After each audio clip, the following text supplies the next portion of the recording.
आणि हा आपल्याला इथे पहिला टोल नाका लागलेला आहे. मला वाटतं हा पडघा टोल नाका आहे. या टोल नाक्याची कॉन्ट्रोवर्सी भरपूर आहे. म्हणजे मी बरेचसे व्हिडिओ बघितलेले, काही मॅटर्स झालेले इथे.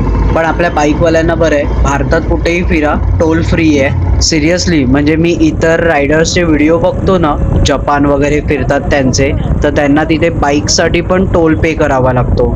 तर त्या मानाने आपलं भारतात ही गोष्ट चांगली आहे की आपल्याला बाईकवरून भारतात कुठेही फिरता येतं without toll. So that's the good thing. Don't worry, मी या दोघांच्या मधून नाही जाणार. म्हणजे एवढी घाई नसते मला कधी. सेफली राईड करतो मी. म्हणजे माझ्या गाडीचा स्पीडही बघा तुम्ही. बाईकचा स्पीड माझा हा 40चा 20-30चा आहे. तर नो हार्श रायडिंग. आणि तुम्ही सुद्धा ह्या गोष्टी लक्षात ठेवा की आपल्याला रस्त्यांची मजा घेत घेत